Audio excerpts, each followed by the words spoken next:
Notification में ये कहा गया है कि उड़िया और कुछ ऐसे सब्जेक्ट्स जिनकी सेकंड शिफ्ट में एग्जाम है उनको शिफ्ट किया गया है। कुछ बच्चे जो हैं वो 12 को एग्जाम देंगे, कुछ 22 को एग्जाम देंगे। क्या ऐसी व्यवस्था नहीं की जा सकती कि इन सबका एग्जाम एक साथ हो सके?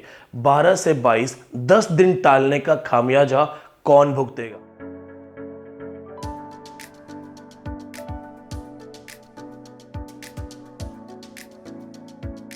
दोस्तों, आपने टीवी पे एक विज्ञापन देखा होगा जिसमें दो फौजी जो पाकिस्तान हिंदुस्तान के बॉर्डर पे खड़े हैं। पाकिस्तानी फौजी पूछता है, और जनाब क्या चल रहा है? और हमारा हिंदुस्तानी फौजी कहता है, जनाब इंडिया में तो फॉग चल रहा है। वैसे ही दोस्तों, कभी कोई आपसे पूछे कि और जनाब क्या चल रहा है, तो आप कहना कि हिंदुस्तान में छात्रों का शोषण चल रहा है। जी हाँ दोस्तों, फिर से एक एग्जाम को पोस्टपोन कर दिया गया है। हालांकि ये नोटिस 9 अक्टूबर का है। मैं आपसे आज बात कर रहा हूं, इसके लिए रीजन मैं आपको अभी क्लियर कर देता हूं। एक एग्जाम था 12 अक्टूबर का जो शिफ्ट करके कर दिया गया है 22 अक्टूबर को। दोस्तों, क्या इनके पास कोई प्लान नहीं है? हर दिन 10 दिन आगे एग्जाम, 15 दिन आगे एग्जाम, जबकि पहला नोटिफिकेशन इन्होंने ट्वीट के माध्यम से दिया था, जो कि एक अनऑफिशियल तरीका था। इन्होंने कहा था जून के पहले हफ्ते में एग्जाम होगा। मैं उनसे पूछना चाहता हूं कि सर, एक बार आप कैमरे के सामने आइए, इन लाखों स्टूडेंट्स को बताइए कि जब आपने ट्वीट किया कि जून के पहले हफ्ते में एग्जाम होगा, आपके पास क्या ग्राउंड्स थे? और जब एग्जाम आप नहीं करवा पाए तो क्या आप एक्सप्लेनेशन देंगे बच्चों को? जो बच्चे 12 अक्टूबर की तैयारी कर रहे हैं, लगभग 3 दिन उनके पास बाकी हैं, जो बच्चे लगातार एडमिट कार्ड के लिए प्रेशराइज होके वेट कर रहे थे, उनको अचानक से एक मैसेज मिलता है कि 12 नहीं, अब तुम्हारी जो तड़प है, तुम्हारी जो प्रॉब्लम्स है, तुम्हारा जो टेंशन है, वो 22 तक जाएगा। 12 अक्टूबर का एग्जाम 22 अक्टूबर हो गया, 10 दिन आपने और बढ़ा दिया। लेकिन क्या प्रभाव पड़ेगा इसका बाकी सब्जेक्ट्स पे? वो स्टूडेंट्स जो जुलाई, अगस्त, सितंबर के छिटपुट एग्जाम्स को देख के बैठे हैं, क्या उनके रिजल्ट्स अलग से डिक्लेयर होंगे? या जिस तरह से एग्जाम्स को खींचा जा रहा है, पोस्टपोन किया जा रहा है, सबका रिजल्ट्स एक साथ आएगा? जी हां दोस्तों, सभी के रिजल्ट्स ये एक साथ निकालेंगे। यानी कि अगर आपने अगस्त में, जुलाई में भी एग्जाम दिए थे तो आपका रिजल्ट अभी तक आ जाना चाहिए था, लेकिन वो नहीं आया है। और वो कब आएगा?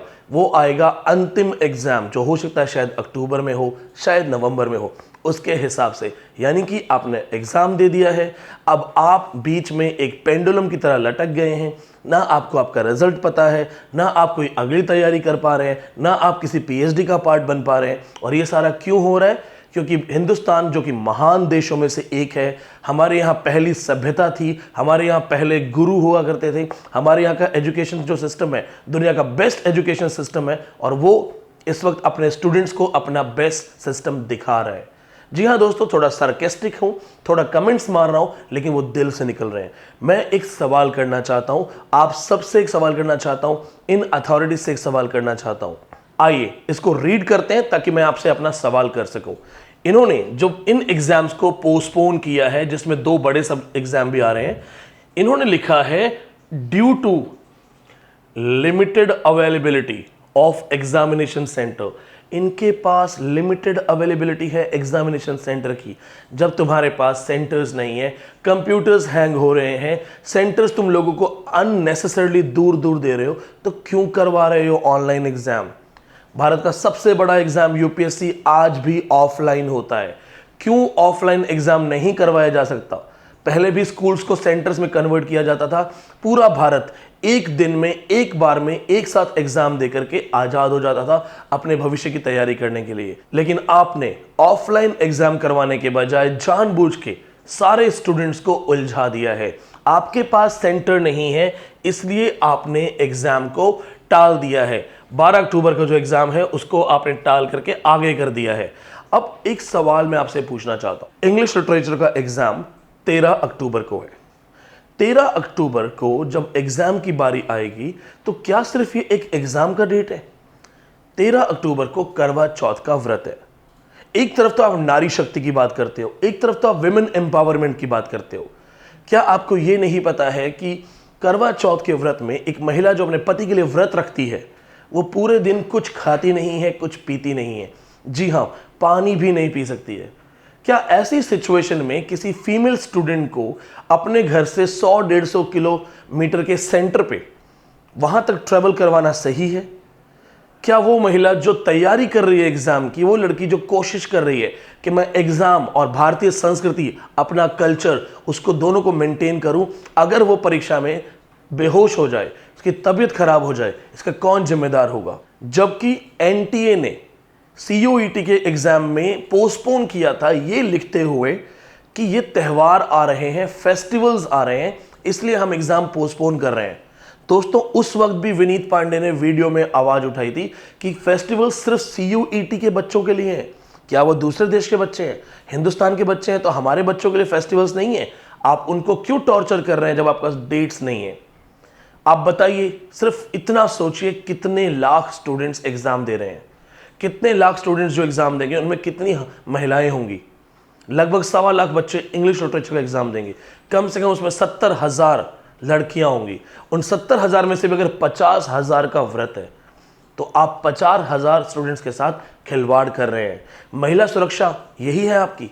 यही है वुमेन एम्पावरमेंट? इसी को आप कहते हैं कि हम विकास करेंगे, बेटियों को आगे लाएंगे?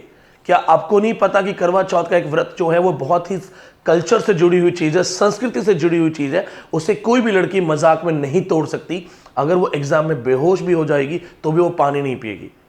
तो क्या आप जब परीक्षा की डेट निकालते हैं तो आपको 1% कॉमन सेंस नहीं होता कि हम कैलेंडर देख लें?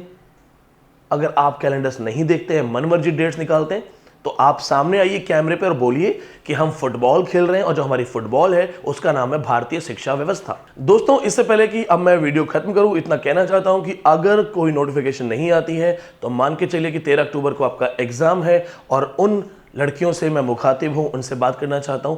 आपको ये जितना परेशान कर रहे हैं उतना ही एनर्जी से अपने आप को तैयार करिए। उन्हें बताइए कि जब एक औरत आदमी को जन्म दे सकती है तो वो कुछ भी कर सकती है, वो एग्ज़ाम भी दे सकती है, वो व्रत भी रख सकती है। अपनी पूरी तैयारी के साथ एग्ज़ाम में जाइए और JRF करके दिखाइए।